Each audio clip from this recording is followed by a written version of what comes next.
Hello and welcome to More Than Footy, your official Sydney Swans podcast brought to you by Bing Lee. I'm Tom Chadwick. And I'm Caitlin Scolari. Chatty, can you believe footy is around the corner? It's amazing. It really does feel like the end to last season was a short time ago, but you're right, we've got footy just around the corner. Moments away from opening around. Exactly. So what we thought we'd do is we'd kick off our 2025 podcast season with the new man in the hot seat, Dean Cox. Coxie, thanks for coming on.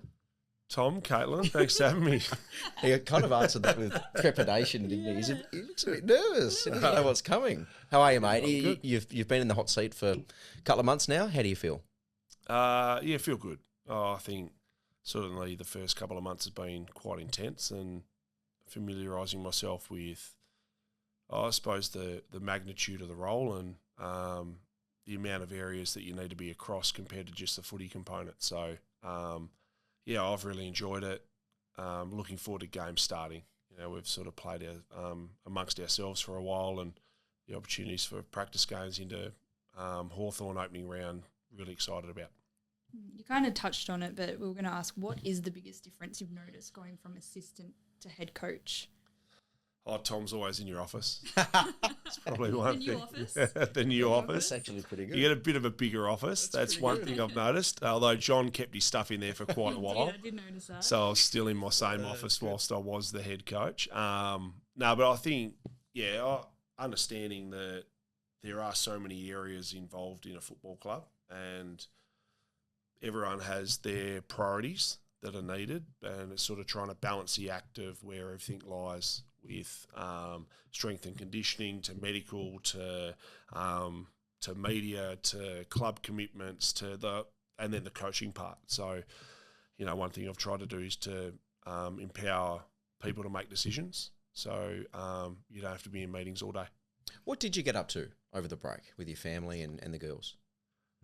If you had a break, that is. Yeah, no, I sort of went straight into, as soon as the season finished, once we exited, it was a role to be able to try and jump straight into the draft. Mm-hmm. I think that was really important to trade period. Although we didn't do a lot through that, we still had players exit the footy club. And, you know, I think from there it's about go from that straight into the draft. And that excites. So I think when you're looking at young talent, the potential to come onto your list is really, really, really important for an assistant coach, but more so for a senior coach. And, you know, I love that part of it. Also about trying to improve the program.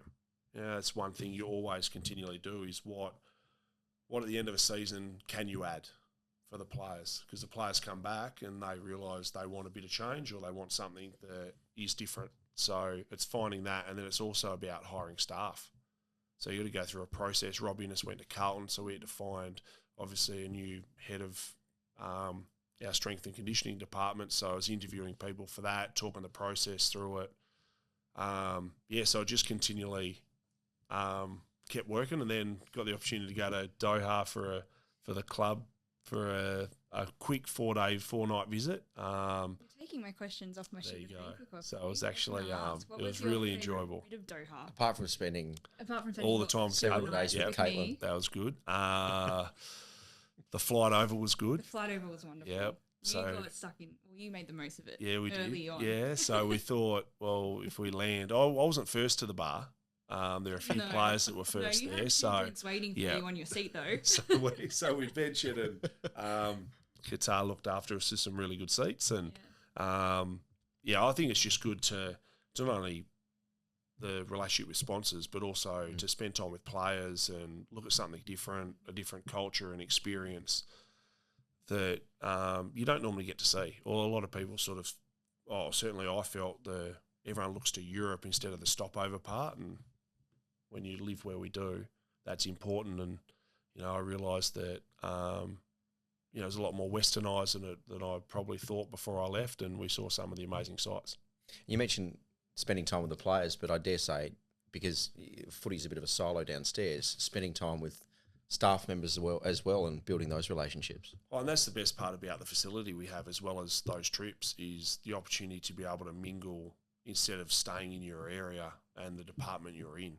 You know, I think that's really important. One thing we learnt through COVID, was the opportunity to be able to cross over and just understand what everyone does within your organisation is really important, because there's so many areas, and to make an amazing football club, you need so many people doing their job. And what is their job, you start to understand, and then from there about just who they are as a person. And so it's the trips that are really valuable for staff with players, but also for players to see the staff as well, not just going, it's transactional that I want this and that. I actually understand what you do, you as a person, and how I can help you, which will, hopefully help me as well, and the footy club.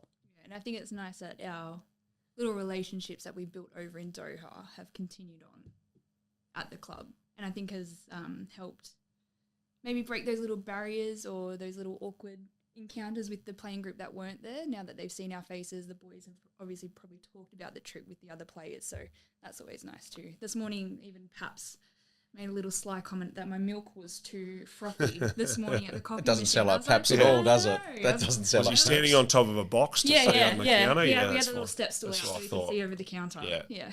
But no, and it's exactly right, because you need to, you don't want to just be known as the person that works in a certain area, right? You're a particular person that has an impact in a different way at our footy club.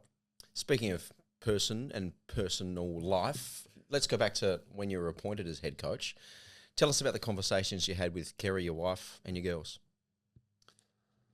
Yeah, I sort of the interesting one was once I left here, I rang Kerry and said,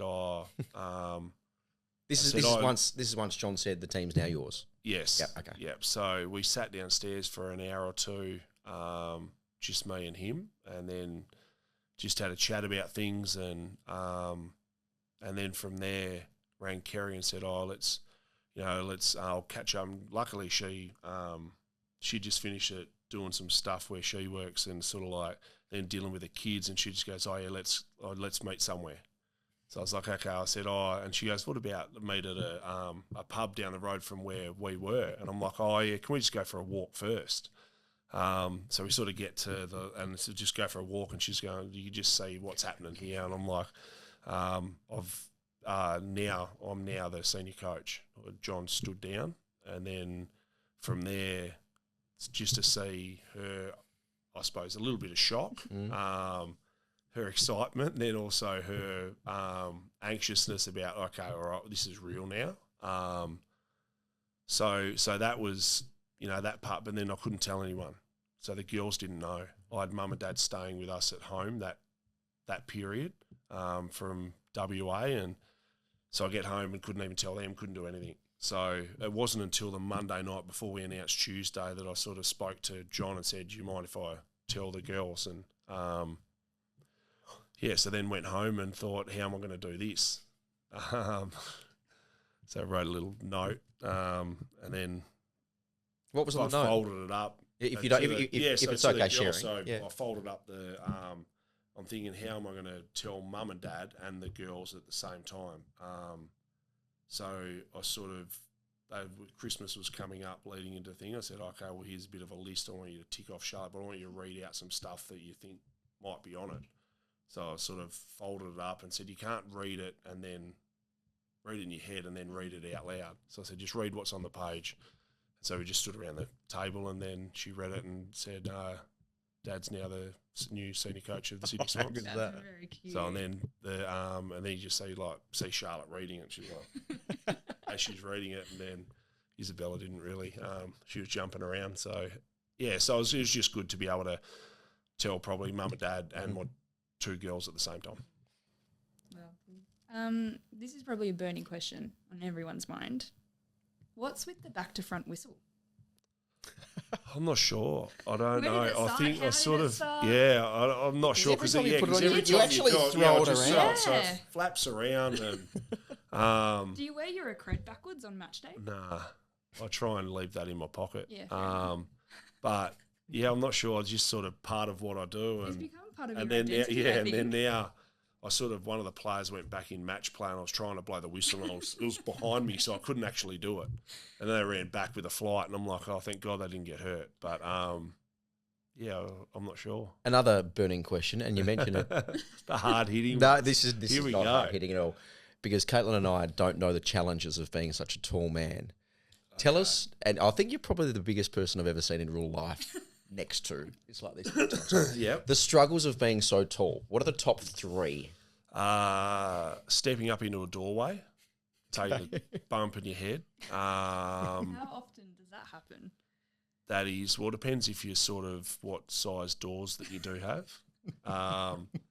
Happens at mum and dad's house a little bit. That you sort of got to step up into. Of all people, I know. Wouldn't So they need a had higher doors. Yeah. Nah. So that's probably one. The other one is trying to fit into whether you're going in the back of Ubers or cars or planes or something where you're sitting in a seat that you push your bum right to the back and you got to lean forward, and so your knees are actually in a position. Some people do leg swings like you. Actually, your feet don't touch the ground, so that makes it a bit easier. and then apparently they reckon it's fashion to wear your pants about that far high, Ankle freezers, than your shoes. So maybe that's not a bad thing now. Maybe you single-handedly brought it in. No. You got to be always ahead. You got to be in fashion, not always ahead of it, because that means you're never in it. Tom. Hey, we wanted to ask you about interests outside of footy. You own a fast food chain with your wife. Yep. Fascinating. Tell us about this. It is. I suppose since I had a relationship with a sponsor at West Coast, and so when I moved to Sydney, Jack sort of gave me a call and just to welcome me to Sydney, and I was one of their ambassadors when I was playing early on. And then sort of stayed in contact with him throughout, and he sort of always wanted to speak about, and that's something with the players I'm always, I really push them into, is sort of life after footy or life outside of footy. And I think you can be so consumed with day to day and what happens with the now that, to be able to, he sort of said, what are you going to do after you finish playing, coaching? And I'm like, haven't really thought too far into that. And he said, how long does a good senior coach last? And he's like, this amount of period. And he goes, well, what are you going to do after that? This is because he knew I wanted to be one. He sort of wanted to start the conversation then. So the opportunity come to purchase a franchise through him. And it took a couple of years to sort of understand the business, the back of house stuff, all P&Ls and everything to do with that. And then once I sort of did that and did some training, in some stores in Sydney. Flipping burgers. Yeah, so flipping burgers and on the drive-through and cleaning the dining room floor. How was that being 6'8"? Yeah, so it was actually good. I didn't tell anyone at the club where I was though. A few of them wanted to know where I was actually doing some of my training, and then, and then fortunate to start being a franchisee, and my wife's really interested in it. It is something different to what we've always done, but we have restaurant managers and managers there. We just try and really oversee it and make sure everything's running as smoothly as possible. You mentioned Kerry a couple of times now. When West Coast came knocking, how did those conversations happen? Like, did you table with Kerry, should we move back? What are the benefits of staying? What happened in that process? They probably started the year before. They sort of rang the year before about the possibility of moving back, and from there, it was always, no, we're fine where we are. And then once it sort of become a little bit more serious, we just started into the journey. So the girls were settled. Kerry was happy. We'd started this. She knew I was happy here. So it was sort of a really easy conversation. It didn't go for too long, or there wasn't any changes. Perth's still just a flight away, that if there's ever anything through family or things that she feels like the girls need to go back to see family, well, then that happens. So, we sort of settled in and happy with where we are. And when you finally made that decision to say no, essentially, to West Coast, did you think the transition would be this quick? Probably not. No, not at all. I think, and that was one thing, being I was always open with the footy club throughout the since I've been here, and the option that I want to be a senior coach one day. And then I always wanted to take my time doing it as well. You know, I don't think you're probably never ready for it, but you want to be as prepared as you possibly can for that opportunity. So it was to take time to learn through great clubs. And then once I was established sort of here, it was about, I'd love the opportunity, if it was to ever come, to have this as my first choice. So that's what I told the footy club. They knew that. And then the process come where the phone call come from Tom, and it was like, all right, well, what about now? I was like, oh, okay. All right, well, we're on. Here we go. Let's jump in. Do you think your kind of outlook has changed? I guess maybe you've got a very nice, jovial demeanour. Has that changed when coming to managing players and the list, or are you trying to keep that same sort of coxy vibe? Oh, I think you're always aware of it, about what hat you need to put on. But I think one thing you always try and do is be yourself, and there might be tweaks of that change through it. But overall, I want to stick to who I am. I think that's the only way you can do it. I think if you change too much, you lose that real identity of who you are, and then players sense everything as well. It's amazing what people sense. So if you're doing that, does it add more pressure? Does it make it more relaxed? Every emotion that they'll see, they will turn to as well. So it's just about, I want them to be themselves, act a certain way representing who we are, but everyone makes this club a great club, and I want them to be able to do that as well.